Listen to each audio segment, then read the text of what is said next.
Hi guys, ಎಲ್ಲರಿಗೂ ಕೂಡ welcome back ಅಂತಾನೆ ಹೇಳ್ಬೋದು. ನಮ್ಮ ಬಿಗ್ ಬಾಸ್ ಕನ್ನಡ ಸೀಸನ್ 12 ಬಗ್ಗೆ ಒಂದು ಹೊಸದಾಗಿರುವಂತ ಅಪ್ಡೇಟ್ ಬರ್ತಾ ಇದೆ. ಅದು ಕೂಡ ಈ ವಾರದ ನಾಮಿನೇಷನ್ ಪ್ರಕ್ರಿಯೆಗೆ ಸಂಬಂಧಪಟ್ಟಂತ ಮಾಹಿತಿ ಅಂತಾನೆ ಹೇಳ್ಬೋದು. ಈಗಾಗಲೇ ನಾನು ಬಿಗ್ ಬಾಸ್ ಮನೆಯಿಂದ ಈ ವಾರ ಹೊರ ಹೋಗಲು ಯಾರ್ಯಾರೆಲ್ಲ ನಾಮಿನೇಟ್ ಆಗಿದ್ದಾರೆ ಅನ್ನೋ ಮಾಹಿತಿಯನ್ನ ಹಿಂದೆ ಒಂದು ವಿಡಿಯೋದಲ್ಲಿ ಮಾಡಿ ಹಾಕಿದ್ದೇನೆ, ಅದನ್ನ ಹೋಗಿ ನೋಡಿ ಅಂತ ಕೇಳ್ಕೊತಾ.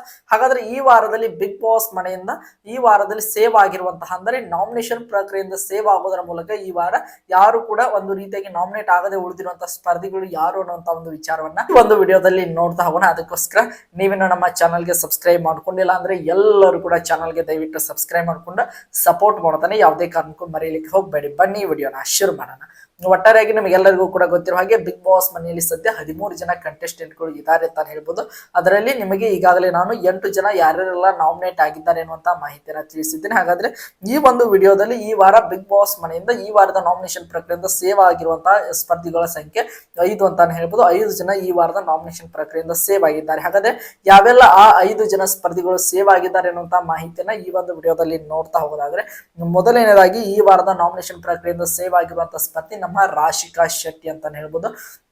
ರಾಶಿಕಾ ಶೆಟ್ಟಿ ಅವರು ಆಲ್ರೆಡಿ ನಿಮ್ಗೆಲ್ಲರೂ ಕೂಡ ಗೊತ್ತಿರೋ ಹಾಗೆ ಈ ವಾರ ಕ್ಯಾಪ್ಟನ್ ಆಗಿರೋದ್ರಿಂದ ಆಟೋಮೆಟಿಕಲಿ ಅವರು ಈ ವಾರದ ನಾಮಿನೇಷನ್ ಪ್ರಕ್ರಿಯೆಯಲ್ಲಿ ಅವರ ಹೆಸರನ್ನು ಯಾರು ಕೂಡ ತೆಗೆದುಕೊಳ್ಳುವಂತಿಲ್ಲ ಅನ್ನುವಂತ ಮಾಹಿತಿ ನಿಮ್ಗೆಲ್ಲರಿಗೂ ಕೂಡ ಗೊತ್ತಿದೆ. ಆ ಒಂದು ಕಾರಣದಿಂದಾಗಿ ನಮ್ಮ ರಾಶಿಕಾ ಅವರು ಈ ವಾರ ನಾಮಿನೇಷನ್ ಪ್ರಕ್ರಿಯೆಯಿಂದ ಸೇವ್ ಆಗಿರುವಂತಹ ಮೊದಲನೇ ಸ್ಪರ್ಧೆ ಅಂತಾನೆ ಹೇಳ್ಬೋದು.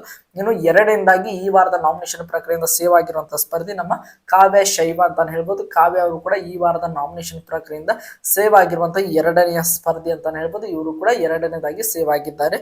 ಇನ್ನು ಮೂರನೇದಾಗಿ ಸೇವ್ ಆಗಿರುವಂತಹ ಸ್ಪರ್ಧಿ ನಮ್ಮ ಧನುಷ್ ಗೌಡ ಅಂತಾನೆ ಹೇಳ್ಬೋದು. ಧನುಷ್ ಗೌಡ ಅವರು ಕೂಡ ಈ ವಾರದ ನಾಮಿನೇಷನ್ ಪ್ರಕ್ರಿಯೆಯಿಂದ ಸೇವ್ ಆಗೋದ್ರ ಮೂಲಕ ಮೂರನೇದಾಗಿ ಸೇವ್ ಆಗಿದ್ದಾರೆ.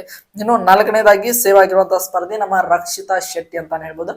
ರಕ್ಷಿತಾ ಶೆಟ್ಟಿ ಅವರು ಕೂಡ ಈ ವಾರದ ನಾಮಿನೇಷನ್ ಪ್ರಕ್ರಿಯೆಯಿಂದ ಸೇವ್ ಆಗಿರುವಂತಹ ನಾಲ್ಕನೇ ಸ್ಪರ್ಧಿ. ಇನ್ನು ಐದನೇದಾಗಿ ಈ ವಾರದ ನಾಮಿನೇಷನ್ ಪ್ರಕ್ರಿಯೆಯಿಂದ ಸೇವ್ ಆಗಿರುವಂತಹ ಸ್ಪರ್ಧಿ ನಮ್ಮ ರಘು ಅವರು ಅಂತಾನೆ ಹೇಳ್ಬೋದು. ನಮ್ಮ ಮ್ಯೂಟೆಂಟ್ ರಘು ಅವರು ಕೂಡ ಈ ವಾರದ ನಾಮಿನೇಷನ್ ಪ್ರಕ್ರಿಯೆಯಿಂದ ಸೇವ್ ಆಗಿರುವಂತಹ ಸ್ಪರ್ಧಿ ಅಂತಾನೆ ಹೇಳ್ಬೋದು. ಒಟ್ಟಾರೆಯಾಗಿ ಈ 5 ಜನ ಸ್ಪರ್ಧಿಗಳು ಈ ವಾರದ ನಾಮಿನೇಷನ್ ಪ್ರಕ್ರಿಯೆಯಿಂದ 5 ಜನ ಸೇವ್ ಆಗಿದ್ದಾರೆ. ಇನ್ನು ಉಳಿದಿರುವಂತಹ 8 ಜನ ಸ್ಪರ್ಧಿಗಳು ಈ ವಾರ ಬಿಗ್ ಬಾಸ್ ಮನೆಯಿಂದ ಹೊರ ಹೋಗಲು ನಾಮಿನೇಟ್ ಆಗಿದ್ದಾರೆ ಅನ್ನುವಂತ ಮಾಹಿತಿಯ ನಿಮಗೆಲ್ಲರಿಗೂ ಕೂಡ ಗೊತ್ತಾಗಿದೆ ಅಂತ ಅನ್ಕೊಂಡಿನಿ. ಒಟ್ಟಾರೆಯಾಗಿ ನಿಮ್ಮ ಈ ಒಂದು 13 ಜನ ಸ್ಪರ್ಧಿಗಳ ಪೈಕಿ ನಿಮ್ಮ ಪ್ರಕಾರ ಈ ಒಂದು ನಾಮಿನೇಟ್ ಆಗಿರುವಂತಹ ಸ್ಪರ್ಧಿಗಳನ್ನು ಹೊರತುಪಡಿಸಿ ಸೇವ್ ಆಗಿರುವಂತಹ ಸ್ಪರ್ಧಿಗಳು ಒಟ್ಟಾರೆ ಎಲ್ಲ ಲಿಸ್ಟ್ ಅನ್ನು ಕೂಡ ನಿಮ್ ಜೊತೆಗೆ ಹಂಚ್ಕೊಂಡಿದ್ದೀನಿ. ನಿಮ್ಮ ಪ್ರಕಾರ ಈ ವಾರ ಯಾರು ಬಿಗ್ ಬಾಸ್ ಮನೆಯಿಂದ ಹೊರಗಡೆ ಹೋಗ್ಬೇಕು ಎಂಬುದನ್ನು ನೀವು ಕಮೆಂಟ್ ಬಾಕ್ಸ್ ಅಲ್ಲಿ ಕಮೆಂಟ್ ಮಾಡಿ ಅಂತ ಹೇಳ್ತಾ, ಒಟ್ಟಾರೆಯಾಗಿ ನಮ್ಮ ಬಿಗ್ ಬಾಸ್ ಕನ್ನಡ ಸೀಸನ್ 12 ಪ್ರತಿಯೊಂದು ಅಪ್ಡೇಟ್ ಗಳನ್ನ ಪಡೆಯಲು ನಮ್ಮ ಚಾನಲ್ಗೆ ಸಬ್ಸ್ಕ್ರೈಬ್ ಮಾಡ್ಕೊಂಡು ಸಪೋರ್ಟ್ ಮಾಡಿ. ಇದೇ ರೀತಿಯಾಗಿ ನಮ್ಮ Bigg Boss Kannada season 12 update ಗಳನ್ನ ಪಡೆಯಲು ಹೀಗೆ ಸಪೋರ್ಟ್ ಮಾಡ್ತಾರೆ. ಮತ್ತೆ ಮುಂದಿನ ವಿಡಿಯೋದಲ್ಲಿ ಸಿಗೋಣ. ಎಲ್ಲರಿಗೂ ಕೂಡ ಧನ್ಯವಾದಗಳು.